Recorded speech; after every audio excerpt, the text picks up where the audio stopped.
mercado cripto não vem reagindo bem aos dados que saiu hoje para os Estados Unidos, porém, eu tenho boas notícias para estar passando hoje aqui para você e ótimas perspectivas para médio e longo prazo e quero estar compartilhando aqui nesse vídeo. E se você está chegando aqui agora, seja bem-vindo, meu nome é Luiz Santana e aqui nesse canal trago diariamente conteúdos como esse, conteúdos de análise, conteúdos de notícia, conhecimento e oportunidade principalmente para que você possa estar surfando o próximo ciclo de alta que pode acontecer entre 2024 a 2025. Então, se você quer estar recebendo conteúdos como esse, notícias, conhecimento, informações do que está acontecendo com o mercado cripto e principalmente oportunidade, se inscreve aí para que você possa estar recebendo, tá bom?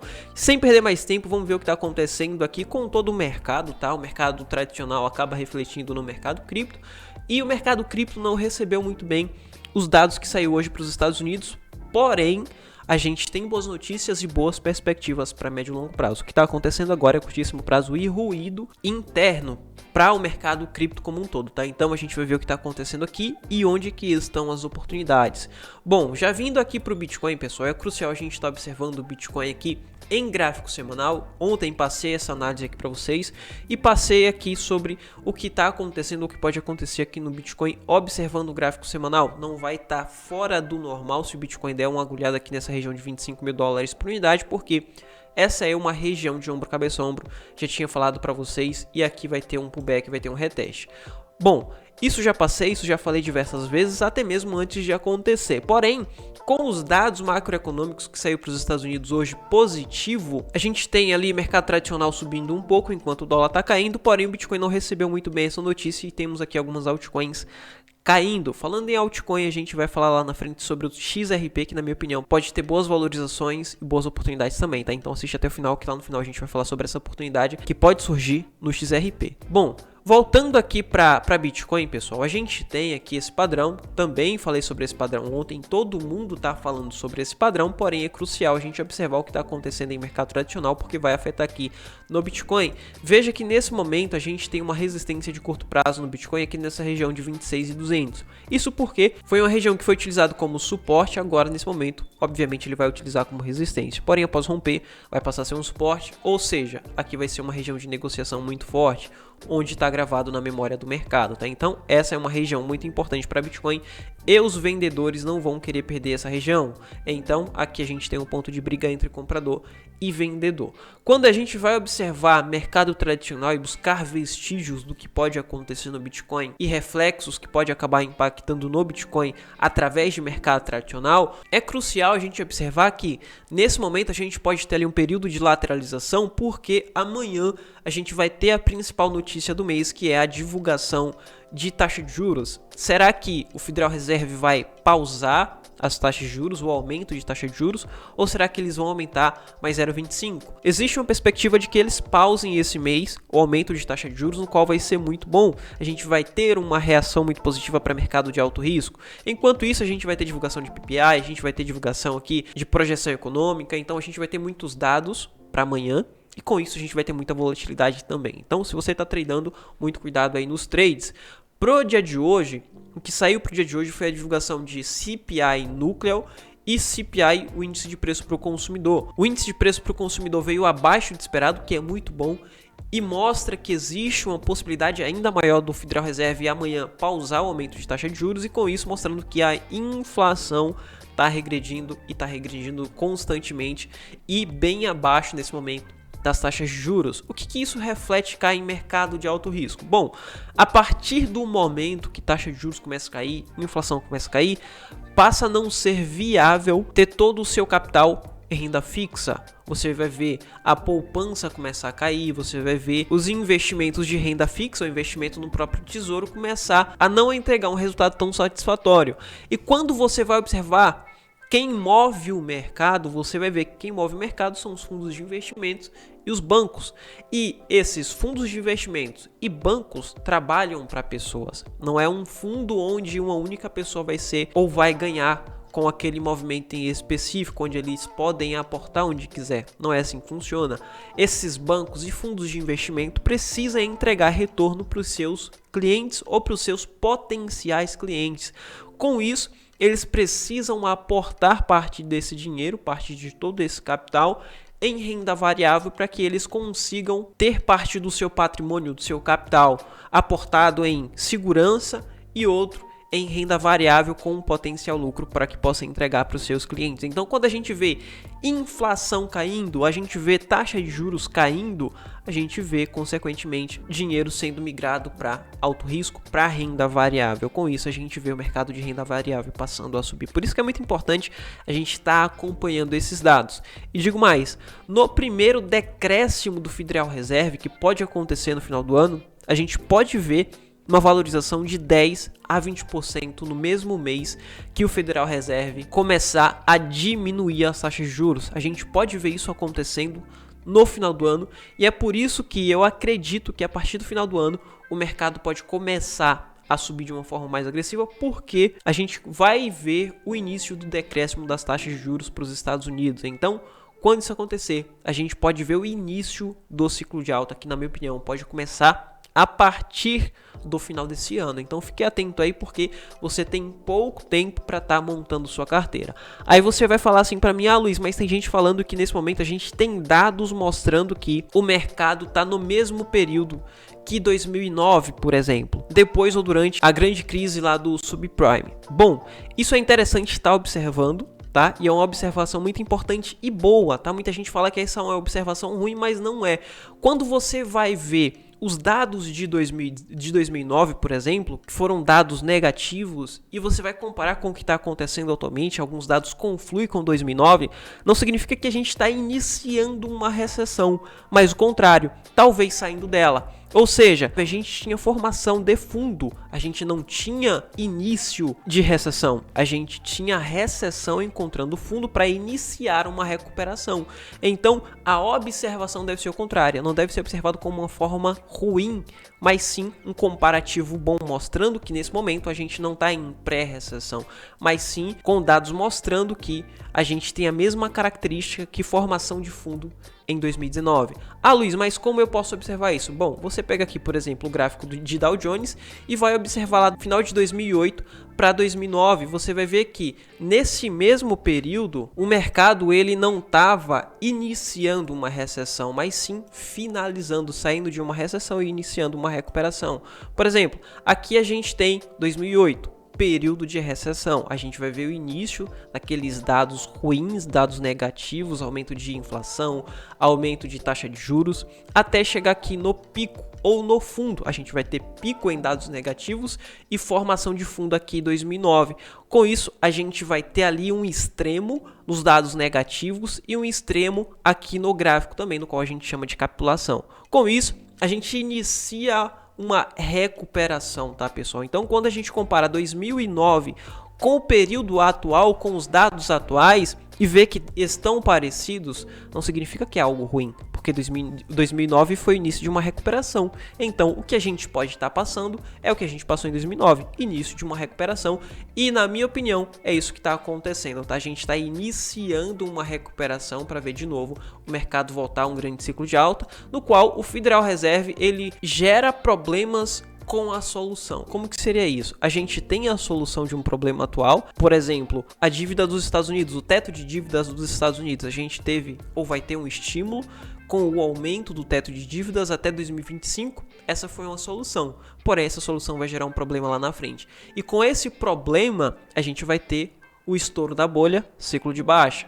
Depois a gente tem a solução desse problema para gerar um problema lá na frente. E assim a gente vê o mercado andando em valorização e depreciação, e é assim que funcionam todos os ciclos, tá, pessoal? Então, comparar o ciclo atual com 2009 é comparar um período de recuperação, tá bom? Por que eu tô falando isso? Porque eu tô vendo pessoas comparar 2009 com o período atual e comparar de uma forma errada, falando que é algo negativo, mas não, 2009 foi um período positivo, porque foi um período de recuperação para todos os mercados, formação de fundo, formação de capitulação. Então, essa comparação deve ser uma comparação positiva e não uma comparação negativa.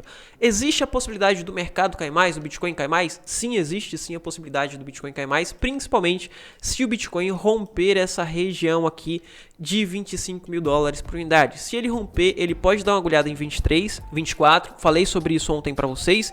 E se o Bitcoin vier agulhando nessas regiões, a gente tem aqui oportunidades, porque a gente vai ver o Bitcoin em formação de base de preço, ou seja, todos esses estoques que ele vem formando, ele vem caracterizando aqui é para formação de base de preço, para a gente ver agulhadas lá na frente, como aconteceu nesse período aqui e como aconteceu cá atrás. O Bitcoin caiu, depois recuperou, ele caiu bastante, ultrapassou esse fundo aqui e depois recuperou de forma ainda mais agressiva, no qual a gente chama de recuperação em V, onde o mercado ele cai, dá uma agulhada muito forte e depois ele sobe muito rápido. Então, se acontecer uma queda aqui, até mesmo com o rompimento desse fundo, a gente pode ver uma recuperação em V, no qual sempre aconteceu no Bitcoin, tá bom, pessoal? Era isso que eu queria trazer para você, e a minha perspectiva nesse momento é uma perspectiva positiva para médio prazo. Por quê?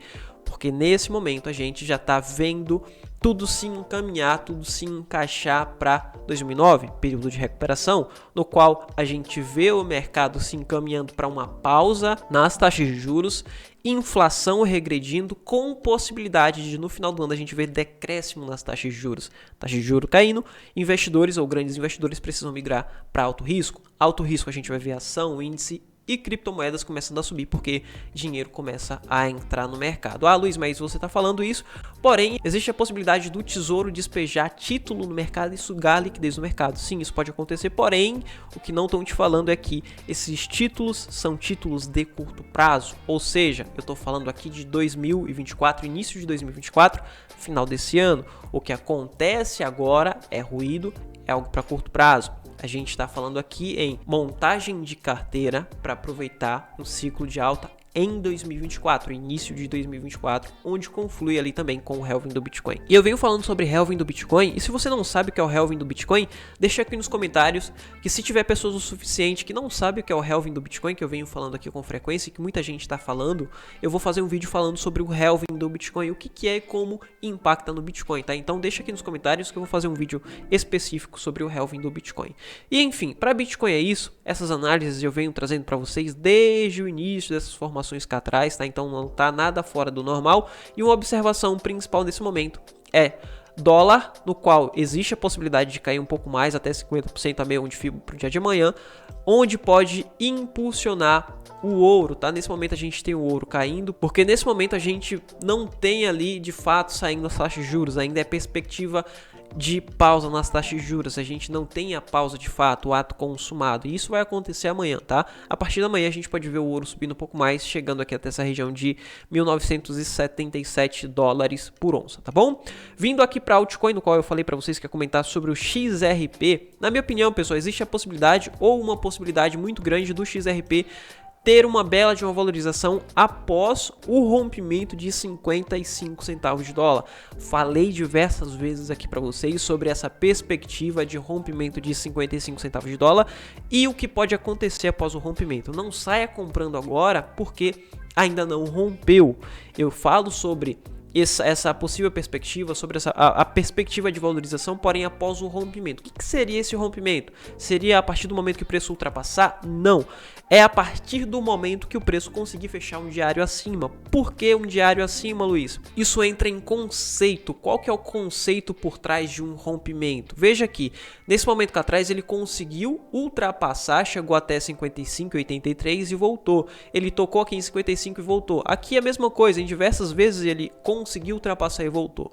Porém, a partir do momento que ele consegue fechar acima dessa região, ele mostra pra gente que a força compradora foi forte o suficiente para ultrapassar e fechar acima. Ou seja, tem compradores o suficiente para segurar o preço do XRP acima dessa região e segurar e formar um fundo, ou seja, consumiu todas as ordens de venda daquela região e a partir daquele momento aquela região passa a ser um suporte porque é um ponto de referência para compra e não para venda.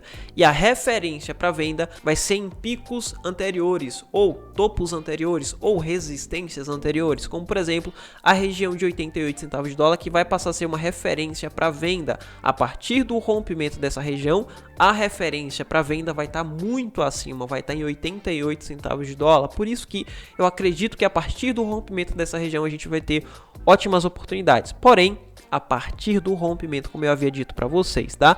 Por que eu acredito nisso? Porque tá nítido para mim que os fundos de hedge que veio shortando, fazendo venda descoberta no XRP por conta do processo da SEC contra o XRP, eles esperavam, tinham uma perspectiva de lucrar muito com a queda, ou que o XRP iria perder, ou pode perder, e com isso eles vão ganhar muito com as vendas a descoberto. É isso que o mercado faz, tá, pessoal? Se aproveita desses momentos ruins para ganhar dinheiro.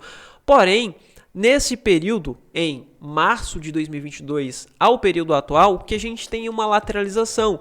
O institucional ganhou muito dinheiro com essa queda aqui, onde eles veio shortando, ganhou muito dinheiro com essa queda, onde eles veio shortando, e com essa queda. Porém, em março, ou a partir de março, até o período atual, que a gente tem a lateralização, no qual eles vêm tentando segurar o preço do XRP nessa região de 55, onde pode ser uma referência para quem shortou ou fez venda a descoberto a partir desse período, a partir de março. Então, quem fez venda, ou fundo de investimento que fez venda a partir de março de 2022, nesse momento não está lucrando, ou tem uma perspectiva de perda a partir do momento que o XRP ultrapassar essa região. Com isso, quando o XRP tiver força suficiente, tiver compradores o suficiente para segurar acima dessa região, esses vendedores ou as vendas descobertas vai passar a ter um período de perda. Com isso, eles precisam comprar, eles precisam fazer hedge em compra para conter essa sangria para shortar lá na frente. Como que seria isso? Bom, vamos lá, vamos entender como que seria esse mecanismo e como que funciona essas vendas a descoberto. Eles estão shortando para ganhar com a queda, certo? Porém, nesse momento o preço passa a subir. A partir do momento que existe compradores o suficiente para fechar acima, segurar acima dessa região, eles precisam fazer compra porque eles vão passar a acreditar que o preço vai passar a subir. Então, à medida que o preço vem subindo, eles vêm comprando, eles vêm fazendo hedge e comprando cada vez mais até chegar em uma região que é referência de venda, 88 centavos de dólar, na minha opinião.